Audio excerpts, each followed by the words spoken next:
Hi guys, welcome to the Inner Circle. I'm your host Scrivo, and this week we are going through the Stormlance Task Force.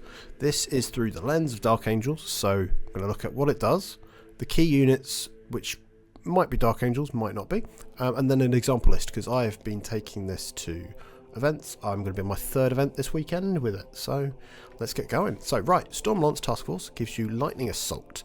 An Adeptus Astartes unit from your army. They're eligible to declare a charge in a turn in which they advanced or fell back. The distinction here is, yes, they can do all that stuff, but if you're fallen back, you can't do actions. So you've got to be quite sparing with how you're charging. You can't just charge everything, but it's still pretty cool. And the interesting thing is it's not locked into mounted. So this originally, I kind of wrote it off in my head because I was like, all the strats, well, most of the strats, half of the enhancements are all centered around mounted. The rest of it as a foundation is very, very quite playable, but you just got to think outside the box. Right, so let's go through the enhancements. First one for 25 points is Fury of the Storm. This is improving the strength and armor penetration of the melee weapons of the bearer. So you could put this on, say, a chaplain on a bike. It's okay. It's okay. And then if the model is charged, improve it by 2 instead. Solid 25 points. I rarely find myself with 25 points spare. It's a shame because it's kind of neat, but a lot of the characters I tend to put into this detachment tend to be named characters these days or not mounted. So the one that I do find is quite useful is Portents of Wisdom. So for 15 points you can re-roll advanced rolls for that unit. So this is really neat if you've got, say, a Judicia with some Inner Circle companions and you've put that a little bit further back because they've not got such a defensive kind of capacity, that you then can throw them forward, reliably get a better sort of advance roll, which sets you up for a good charge perhaps. And then Fainting Withdrawal, this is for 10 points you can be eligible to shoot after you've made a fallback. So this is a useful one.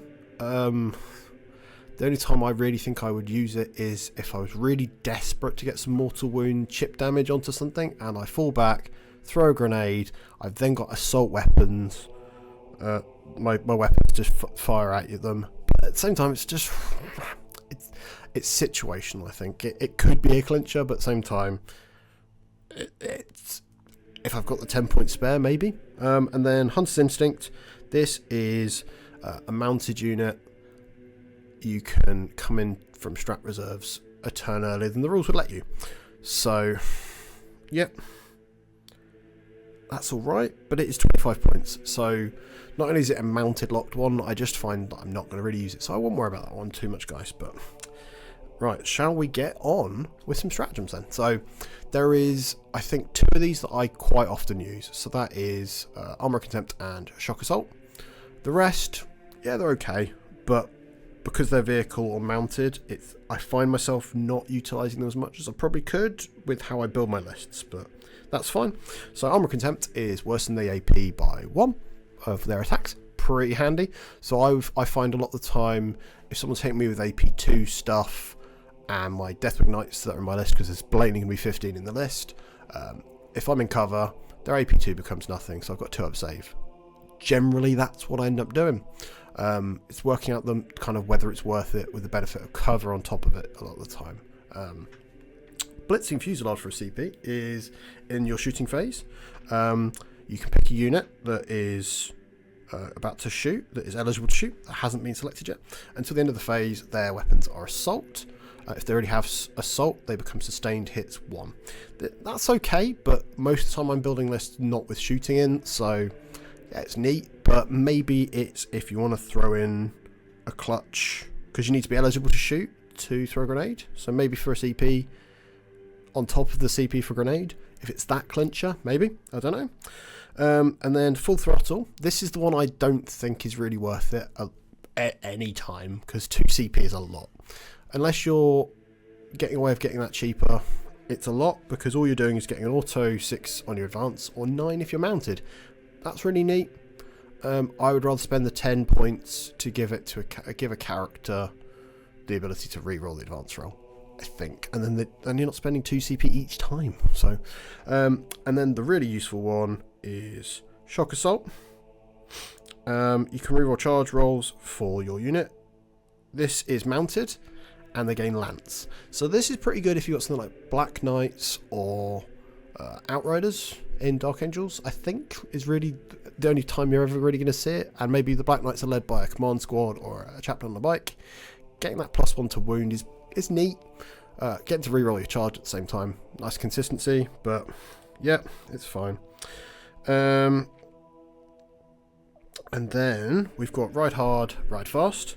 This is mounted or vehicles that have got the fly keyword. They are basically until so this is when they're being shot until the end of the phase. Each time an attack targets the unit, -1 to hit and -1 to wound. So this is really neat if you've gone with ATVs as a cheap scoring unit, or you've got storm speeders kind of angled everywhere, kind of going, I'm going to be removing their cover, or I'm going to be giving some other buff. And it's neat, but also you need to have those things alive to make it worthwhile. Or if you say got a Dark Shroud giving a -1 to hit aura for you, I don't think you'd be taking them, but it gives you that choice, I suppose. And then the last one for a CP is Wind Swift Evasion. That is when your opponent finishes a normal move, fall back, or advance within 9 of you, you make a normal move of up to 6. And that's pretty neat. Obviously, with something like Terminators, it means you're only moving 5 because that's their normal move characteristic. It says up to 6, which then, if you look at the FAQs, reminds you that essentially you can never move more than your movement characteristic for these sorts of things. It's pretty cool. I think it's really useful. Between that and Armor Contempt, that was what I was spending my CP at my last couple of events on, because reactively I was finding it wasn't as much a defensive thing, but an aggressive thing. So if I'd say rapid ingress some Terminators in, and they came in a bit closer to the thing in front of the Terminators that they were planning to charge or shoot, I would then go, well, these Terminators, you've now come within 9 of them, they're now going to move 5 inches closer, so they're now 4 inches away. And quite often that was close enough that they couldn't then charge the unit that they were trying to without having to charge the Terminators as well. Or anything useful, you could be like, right, so let me just double check it. But it is a starter's unit, so you could even do it with the line.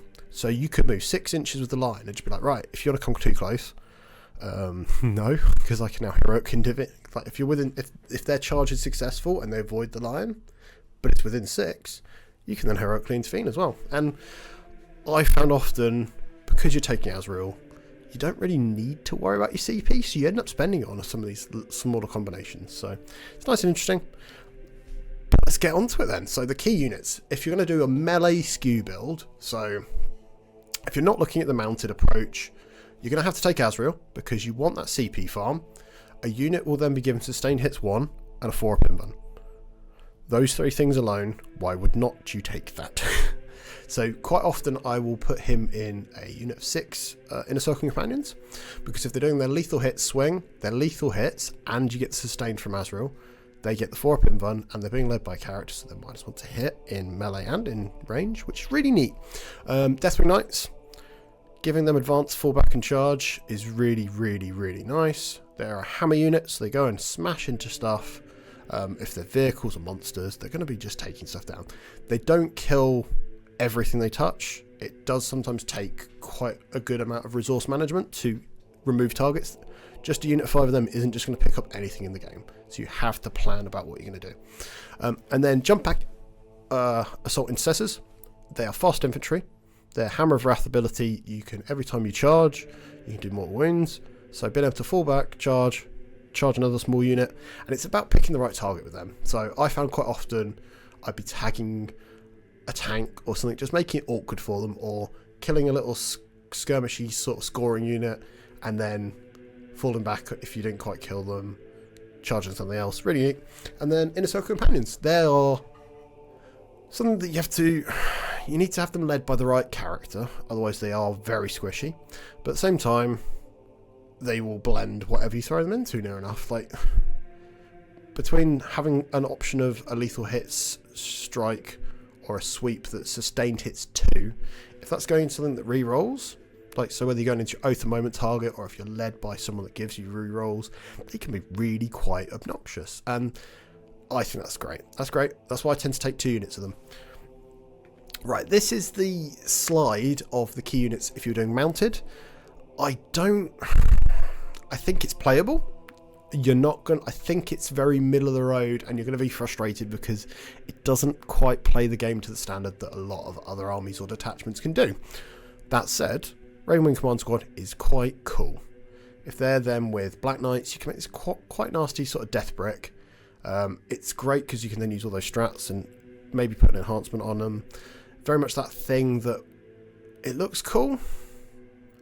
I see some middling sort of okay results with it, better than I post, but I'm just not sure it's really up to scratch.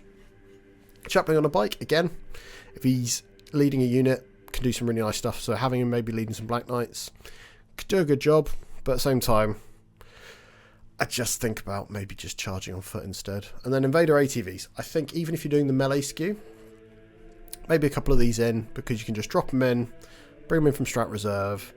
They can do some of the cool funky strats are really quite helpful on them, and it's we're getting a little couple of melter shots. Like they've got a multi-melter or they've got the onslaught Gatling cannon. So for 60 points you can't complain.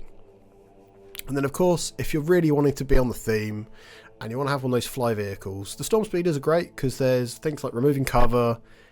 It's just handy, but at the same time, being able to use the strats on them isn't enough of a justification, I find, at times. So you could put them in an army, doesn't mean they should be in the army. I think that's the important thing to remember, guys. But if you want to take them, just know that they're probably not the most optimum, but at the same time, you get some use out of your stuff. So that's half the fun, right? Right, so here is my list for the weekend. So it looks quite simple, because it is quite simple, because I'm quite simple. So it's got Lionel Johnson as the Warlord, then there's Azrael leading 6 Inner Circle Companions, Asmodai leading 6 Inner Circle Companions. This is because when I played at the Autumn ITT, I had a Judicia leading my other 6, and I found the Fight First, it came up once I think, but otherwise they had to be going into my oath target or risking that they didn't get the consistencies. Asmodai gets full rerolls to hit for his unit in combat. That's really cool. But on top of that, he has at the start of the fight phase, all character units within 6 inches take a battle shock test at -1. The reason I like this is you then don't get any defensive strats, no interrupts, all these sorts of jams that really could cause some difficulty when your entire army is centered around combat. He completely throws a spanner in the works for your opponent, and I think that's quite neat. Then we got the Lieutenant with combi weapon. He's great at babysitting the Lion. A lot of the time I found the Lion was one of the combat units as well. Instead, he gives reroll wands to wound on an objective. So if you're fighting over kind of one flank or the center, him giving you that reroll wands to wound there is really neat. But also, he's got a reactive move himself. He's a lone op for doing little missions and tasks and busy stuff. He keeps himself busy, and it's a relatively cheap thing. And being a lone op that can go, right, I'm going to go sabotage whilst all your other guys are fighting, handy. And I think when you're being quite lean and putting the amount of combat I've put into this list, it's useful. And then we've got 5 infiltrators. This is to keep my opponents honest, because even without rapid ingressing 3-inch deep strikes, the fact that there is 3-inch deep strikes in the game means that you have to be prepared for it. So by having these covering your back line, that means no one should be able to shoot and scoot onto your home objective. Yes, they might kill them, but then they've wasted that resource doing that.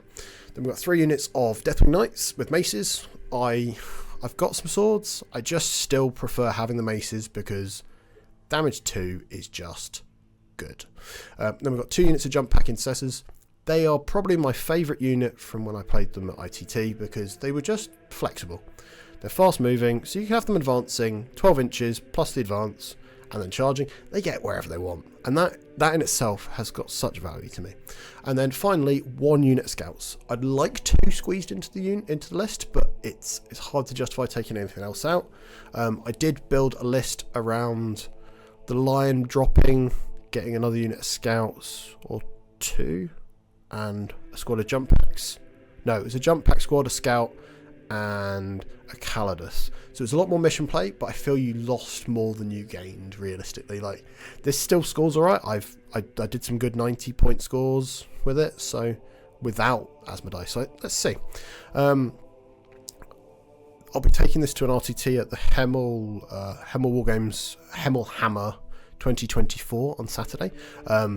If you're going to be there, say hi. My first round, I'm going into a Real Space Raid Drakari list, which should be a real good test for this. What I'll do is, for a future episode, I'll run through kind of my thoughts and feelings and vibes from the results. Who knows? It might go well, might go bad. We don't know. Never know. Right.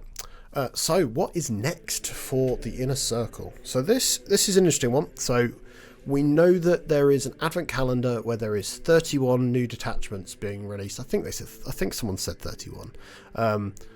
One for each army at least. So that means that there should be, for Christmas, at some point from the December the 1st, which is Sunday, there should be a Dark Angels detachment. So probably the next video I'm going to be putting out will be a react to that. I'll probably throw together a video explaining what it all does, and then my first feelings on how a list could work for it.